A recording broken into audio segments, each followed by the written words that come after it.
Hello అండి, welcome to my channel Suma cooking. ఈరోజు మన ఛానల్లో రెసిపీ వచ్చేసి ఉల్లికారము వేడి వేడి అన్నంలోకి కలుపుకొని తింటే ఉంటుందండి. అద్భుతంగా ఉంటుంది. ముద్ద ముద్దకి అసలు ఎంత రుచిగా ఉంటుందో మాటల్లో చెప్పలేము. మనకి నోటికి ఏమీ తినబుద్ధి కానప్పుడు, కూరలు కూడా ఏమీ తినాలనిపించదు చూడండి. అలాంటప్పుడు ఒక్కసారి ఈ విధంగా ఉల్లికారం అనేది ప్రిపేర్ చేసుకోండి. సూపర్ టేస్టీగా ఉంటుంది. మనకి అన్నంలోకైనా లేదంటే టిఫిన్స్లోకి కూడా చాలా బాగుంటుంది. ఇడ్లీ దోశలోకి కూడా. మరి ఈ రెసిపీని ఇప్పుడు ఎలా ప్రిపేర్ చేసుకోవాలో చూసేద్దామా. దానికోసం ఇక్కడ ఉల్లిపాయలు అయితే ఒక 3 తీసుకోవాలి. మెయిన్గా వచ్చేసి మనం చేసుకోవడానికి ఈ కారం అనేది తెల్లుల్లిపాయల కంటే ఎర్రుల్లిపాయలు వాడితేనే టేస్ట్ అనేది చాలా బాగుంటుంది.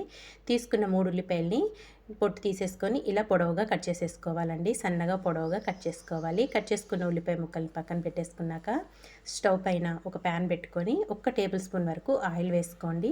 ఆయిల్ కొంచెం వేడయ్యాక దీంట్లోకి ఒక 2 టేబుల్ స్పూన్ల వరకు ధనియాలు వేసుకోవాలి.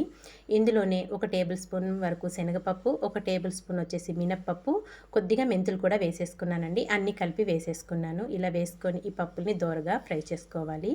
ఒక 2 నిమిషాలు ఇవి కొంచెం ఫ్రై అయ్యాక ఇప్పుడు వచ్చేసి దీంట్లోకి ఒక 10 వరకు ఎండుమిర్చిని వేసుకోవాలి.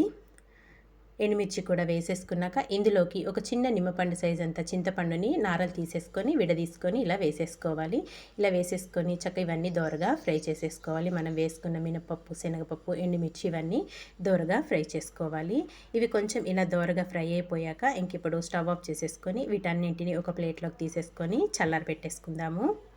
తర్వాత మళ్ళీ అదే ప్యాన్ స్టవ్ పైన పెట్టుకొని ఆయిల్ వేసుకొని ఆయిల్ వేడయ్యాక అందులోకి మనం కట్ చేసి పెట్టుకున్న ఉల్లిపాయలని వేసేసుకోవాలి. ఉల్లిపాయలు మొత్తం వేసేసుకొని మంచి బ్రౌన్ కలర్ వచ్చే వరకు మాడిపోకుండా ఫ్రై చేసుకోవాలి. ఉల్లిపాయలు మటుకు అస్సలు మాడిపోద్దండి. మాడిపోయింది అంటే మనకి కారం టేస్ట్ అనేది మారిపోతుంది. కాబట్టి కలుపుకుంటూ మనము బిర్యానీకి అయితే ఎలా వేయించుకుంటామో బ్రౌన్ ఆనియన్స్ అలా మంచి కలర్ వచ్చే వరకు ఫ్రై చేసుకోవాలి. చూసారు కదా, ఇలా మంచి కలర్ రావాలి. ఇంక ఇప్పుడు ఇవన్నిటిని ఒక ప్లేట్లోకి అయితే తీసేసుకుందాము. ఇలా తీసేసుకున్నాక మళ్ళీ ఇప్పుడు అదే ప్యాన్ స్టవ్ పైన ఉంది కదా, దాంట్లోకి 1 కప్పు వరకు పల్లీలు వేసుకోవాలి. పల్లీలు కూడా వేసేసుకొని దోరగా ఫ్రై చేసేసుకోండి. పల్లీలు కూడా చక్కగా క్రిస్పీగా అయ్యేదాకా ఫ్రై చేసుకొని వీటిని కూడా ఒక బౌల్లోకి అయితే తీసేసుకుంటున్నాను. ఇలా ఒక గిన్నెలోకి అయితే తీసేసుకున్నాను. తర్వాత మళ్ళీ అదే ప్యాన్లోకి ఒక 2 గుప్పిళ్ళ వరకు కరివేపాకును వేసుకొని డీప్ ఫ్రై చేసేసుకోండి. మంచిగా క్రిస్పీగా అయ్యేదాకా ఫ్రై చేసుకోవాలి. కరివేపాకుని శుభ్రంగా కడిగేసి ఆరాక ఇలా ఫ్రై చేసుకోవాలండి. కరివేపాకు కూడా వేసేసుకొని ఇదంతా బాగా ఫ్రై చేసుకొని దీన్ని కూడా ఒక ప్లేట్లోకి అయితే తీసేసుకుందాము.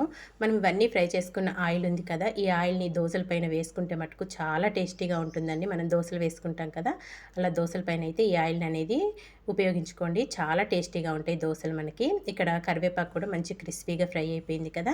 ఉల్లిపాయ అలాగే కరివేపాకు, పల్లీలు ఇవన్నీ ఫ్రై చేసేసుకున్నాం కదా, ఇవి కొంచెం చల్లారబెట్టేసుకుందాము. ఇంక ఇవి చల్లారాకైతే ఒక మిక్సీ జార్ తీసుకొని మనం ముందుగా ఫ్రై చేసి పెట్టుకున్నాం కదా ఎండుమిర్చి, శనగపప్పు, మినప్పప్పు, చింతపండు ఇవన్నీ మిక్సీ జార్లోకి అయితే వేసేసుకోవాలి.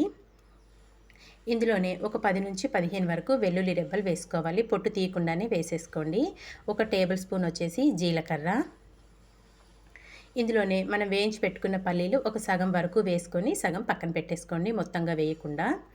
ఇంకొచ్చేసి ఇందులోనే మనం వేయించి పెట్టుకున్న బ్రౌన్ ఆనియన్స్ ఉన్నాయి కదా, అవి కూడా సగం వేసుకోండి. అలాగే వేయించి పెట్టుకున్న కరివేపాకు కూడా వేసుకోవాలి. మొత్తం వేసుకోకుండా అది సగం ఇది సగం వేసుకొని మిగతా సగం సగం పక్కన పెట్టేసుకుందాము. పల్లీలు అలాగే పక్కన పెట్టుకున్నాము. అలాగే ఉల్లిపాయ, కరివేపాకు కూడా సగం సగం వేసుకొని అది కూడా పక్కన పెట్టేసుకున్నాక ఇందులోకి ఇప్పుడు రుచికి సరిపడినంత సాల్ట్ వేసేసుకోవాలి. ఇందులోనే 1 టేబుల్ స్పూన్ వరకు కారం. ఇక్కడ మనం ఎండుమిర్చి అలాగే కారంతో సహా చేసుకుంటున్నాం కాబట్టి కారం అనేది చాలా బాగుంటుంది. అందుకే ఎండుమిర్చి నేను ఒక 10 వరకు తీసుకున్నాను. 1 టేబుల్ స్పూన్ వరకు కారం వేసుకొని ఇదంతా బరకగా గ్రైండ్ చేసుకోవాలి. మరీ మెత్తగా అస్సలు గ్రైండ్ చేసుకోవద్దండి, కొంచెం బరకగానే గ్రైండ్ చేసుకోవాలి. ఇలా గ్రైండ్ చేసుకున్న కారాన్నంతా మనము బ్రౌన్ ఆనియన్స్, కరివేపాకు ఉంది కదా అందులో వేసేసుకోవాలి. కారం మొత్తం ఇలా వేసేసుకొని వేయించి పెట్టుకున్న పల్లీలు కూడా ఉన్నాయి కదా, సగం ఉంచాం కదా, అవి కూడా వేసేసుకొని ఇదంతా బాగా మిక్స్ చేసేసుకోవాలి. అంతా కలిసే విధంగా మరీ ప్రెస్ చేసుకుంటూ కలుపుకోకుండా లైట్గా ప్రెస్ చేస్తూ ఇదంతా చక్కగా అంతా కలిసే విధంగా బాగా కలుపుకోవాలి. ఇంతే అండి, చాలా సింపుల్గా టేస్టీగా తినే కొద్దీ తినాలనిపించే ఉల్లికారం అయితే ప్రిపేర్ చేసుకున్నాం కదా. మనకి ఇడ్లీలోకైనా బాగుంటుంది, లేదంటే దోశలు వేసుకున్నప్పుడు దోశల పైన వేసుకున్నా కానీ టేస్టీగా చాలా బాగుంటుంది. ఇంకా అన్నంలోకి అయితే చెప్పాల్సిన అవసరం లేదండి. నెయ్యి ఇష్టపడే వాళ్ళు నెయ్యి, నూనె ఇష్టపడే వాళ్ళు నూనె వేసుకొని వేడి వేడి అన్నంలో కలుపుకొని తింటుంటే చాలా టేస్టీగా ఉంటుందండి. మరి మీకు నచ్చిందా ఈ ఉల్లికారం అనేది? నచ్చితే మీరు కూడా తప్పకుండా ట్రై చేయండి. ట్రై చేశాక ఎలా వచ్చిందో కామెంట్ చేయండి. ఇదంతా ఇలా బాగా మిక్స్ చేసుకొని ఒక గాజు బాటిల్లో స్టోర్ చేసుకుంటే మనకు ఒక నెల రోజుల పాటైనా పాడవకుండా చాలా బాగుంటుందండి. తినేటప్పుడు మనకు ఆ ఉల్లిపాయ ముక్కలు అలాగే మనం వేసుకున్న పల్లీలు అనేది పంటి కింద కరకరలాడుతూ చాలా బాగుంటుందండి. కారం మట్టుకు తప్పకుండా ట్రై చేయండి friends. Thank you for watching.